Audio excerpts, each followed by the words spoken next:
immerse yourself into the world of Creepy Man. He's waiting for you.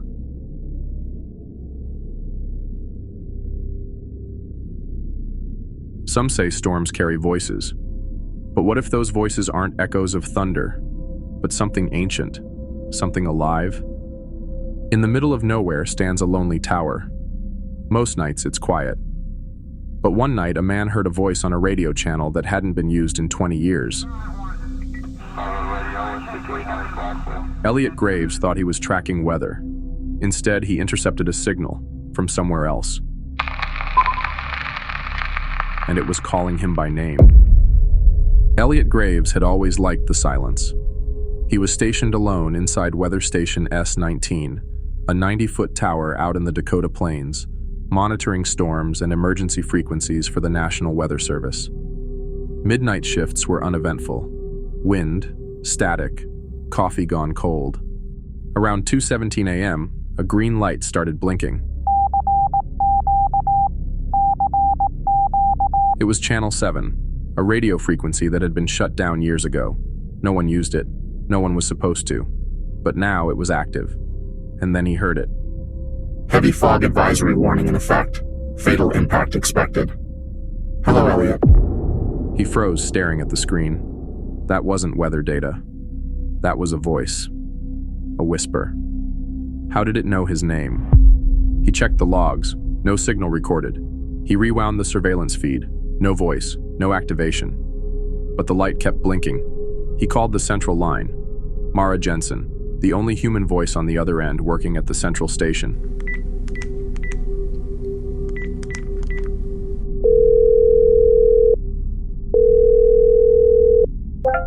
Mara, Channel 7 just came on. Someone's talking. He said, "That's impossible. Channel 7's been dead since '97. Said Mara. "Then what the hell am I hearing?" It said my name. "You sure you're alone up there?" Mara's voice asked. She sounded worried, but something was off. Her voice sounded delayed, like it wasn't live. Suddenly, the power went out. Everything shut down. Only the green pulse of Channel 7 remained, still blinking. Then the voice came again. We know what you did. You left her in the flood, Elliot. We remember. His heart stopped. His face went pale. There was no way anyone could know about the flood or what he left behind when he abandoned the town. No one but him, and the river that took the woman. Years ago, in the quiet rural town of Waverly Creek, a sudden flash flood tore through the valley after days of relentless rain.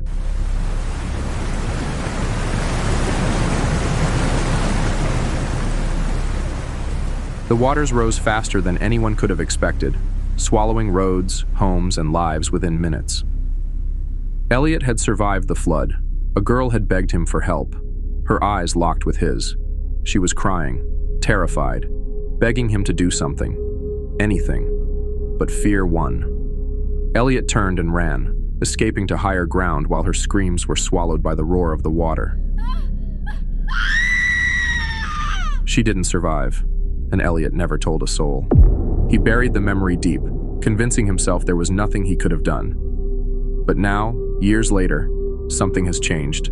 Someone, or something, knows what he did, and it's not going to let him forget.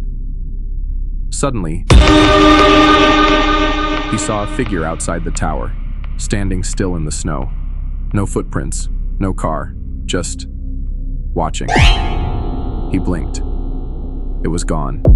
Desperate, he climbed the service ladder to the upper transmission bay to manually cut the signal of Channel 7. Inside the equipment room, he saw a fogged window, and on it, a woman's handprint from the inside. Then came the whisper, right behind him. You left me in the flood, Mr. Graves. You left us all. The whisper was right behind his ear. He turned fast. Nothing. No one was there. Then lightning struck, lighting up the room for a split second. And in that flash, he saw a soaking wet woman standing across the room, her mouth wide in a frozen scream, her eyes white. Then, darkness. He stumbled back to the main control room, and at the main control room, all the screens turned on by themselves. One showed an emergency broadcast test from 1998. Waverly Creek flood evacuation, 22 missing. Then, a video of young Elliot giving a report, lying, saying everyone got out safely. Then came Mara's voice again, but this time it was glitching, robotic. Channel 7 is not just radio, Elliot. It's a door. A door to what? He asked. To them. The voice said. Suddenly, the doors slammed shut.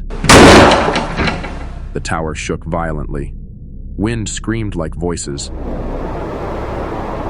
Voices whispered from everywhere.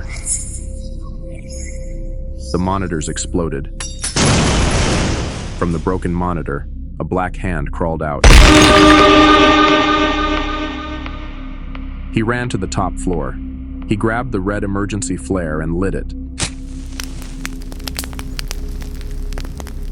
And saw the entire tower now surrounded by fog and silhouettes, watching, dozens. Some were children, others were adults, twisted, all staring up at him. Some moved backward, some whispered weather reports in reverse. They were the flood victims, and they were coming back. One last message came from the radio.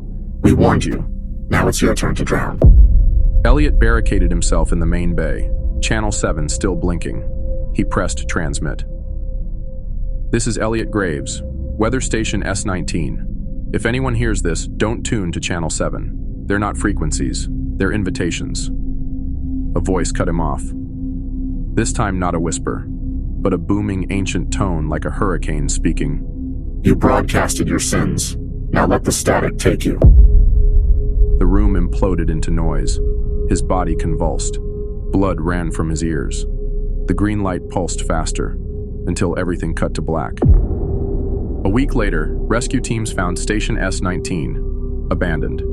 No power, no body, no Elliot, no signs of struggle. Only one thing scratched into the metal wall by Channel 7's console. Tuned in.